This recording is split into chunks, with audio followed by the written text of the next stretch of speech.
कि योगा भी ऐसे ही है, ये बॉडी हमारी जाम हो जाती है, अगर हम इसे नहीं हिलाएंगे, हाथ पैर नहीं हिलाएंगे तो ये फ्रेश फील नहीं करेगी। ऐसे दिमाग को शुद्ध ऑक्सीजन नहीं जाएगी, गहरी गहरी सांसें नहीं लेंगे तो दिमाग फ्रेश फील नहीं करेगा, जो कि आपकी जान है।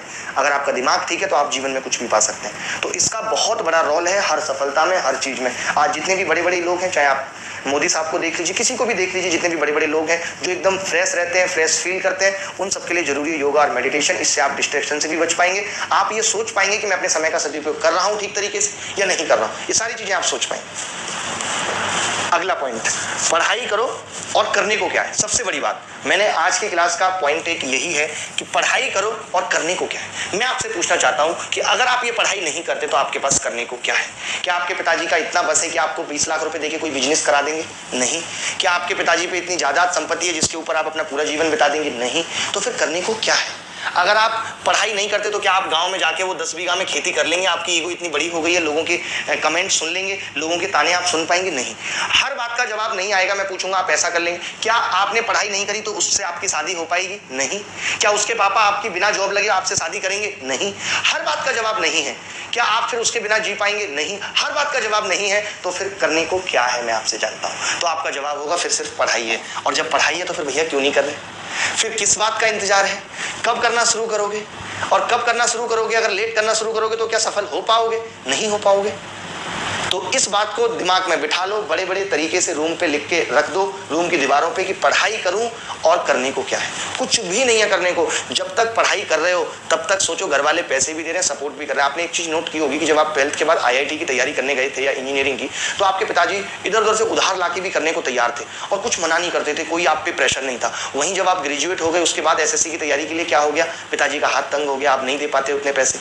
अब बहुत मुसीबत है, अब बार बार ये बात घर से सुनने को मिलती है। तो जैसे जैसे ये उम्र बढ़ती जाएगी, आप आगे बढ़ते जाओगे, आप समझ लो कि घर से सपोर्ट भी कम होता जाएगा।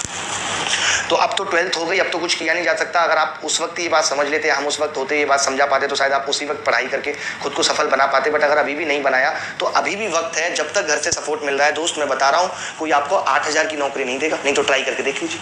अगर आपको लगता है कि बहुत लोग आपके अपने हैं घर वालों के अलावा, तो 8,000 की नौकरी ट्राई करके देख लीजिए।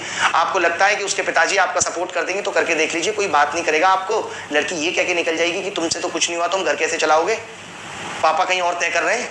उसके बाद आपके हाथ ऐसे कांपने लगेंगे, जब आप देखेंगे उसका हाथ किसी और के हाथों में, दोनों हाथों पे मेहंदी लगी होगी, जी नहीं पाएंगे आप। तो अभी से सोच लीजिए कि अगर वैसा कर सकते हैं, आप बिना पढ़ाई के जी सकते हैं, बिना जॉब के जी सकते हैं, आपको कोई फर्क नहीं पड़ेगा। आप भीख मांग के जी सकते हैं, तो कोई बात नहीं, मत करिए पढ़ाई। फिर अभी टाइम ही क्यों खराब कर रहे हैं, अभी से ही मांगना शुरू कर दीजिए। और अगर ये सब नहीं देख सकते, नहीं जी सकते, तो फिर आप समझ लीजिए कि पढ़ाई करो और करने को क्या है, कुछ नहीं है और करने को। ठीक है, अगले पॉइंट की तरफ चलते हैं। सबसे कीमती वक्त है, ये मैंने हमेशा ये लाइन कही है और आज फिर से कह रहा हूं कि सबसे कीमती वक्त है, इससे बड़ी कोई चीज नहीं है। और जिसने वक्त की कीमत नहीं जानी जीवन में, वो कुछ नहीं कर सकता। जिसने भी समय खराब कर दिया, क्योंकि हर समय का योगदान है हमारे जीवन में आगे बढ़ने में।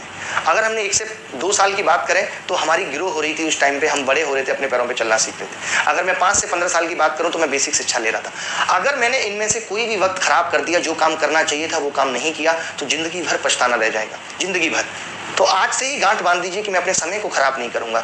मैं आलतू फालतू लोगों से कॉल पे बात करके समय को खराब नहीं करूंगा। मैं फेसबुक व्हाट्सएप यूज करके समय को खराब नहीं करूंगा। मैं यूट्यूब पे अनावश्यक वीडियो देख के समय को खराब नहीं करूंगा, क्योंकि वक्त ही कीमत है, वक्त ही जीवन है, वक्त ही सब कुछ है। कहते हैं ना, वक्त बदलता है और फिर बदलेगा, सारा जहां अपना होगा। और ये वक्त बदलता रहता है, ये मैं हमेशा कहता हूं कि वक्त बदलता रहता है। तो किसी भी पल में ये सोच के खुश नहीं होना कि मैंने सब कुछ पा लिया, कभी भी ये सोच के खुश नहीं होना, क्योंकि ये खुशी भी चली जाएगी, ये भी परमानेंट नहीं है। और किसी भी वक्त में बहुत दुखी होकर नहीं रोते रहना कि मेरे पास इतनी मुसीबत है, ये वक्त भी चला जाएगा, हर वक्त गुजर जाएगा। एक लाइन रूम में लिख लीजिए, ये वक्त भी गुजर जाएगा।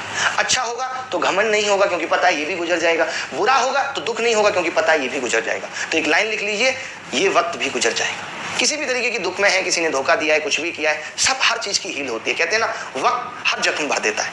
एक ऐसी चीज है, समय के साथ सब चीजें बदल जाती हैं। एक पॉइंट पे लगेगा कि दुनिया खत्म है, बट नहीं, वक्त इस सोच को भी बदल देगा। आज आपकी इतनी बार सोच बदली होगी जीवन को लेकर के, कैसे बदली है? वक्त के साथ ही बदली है।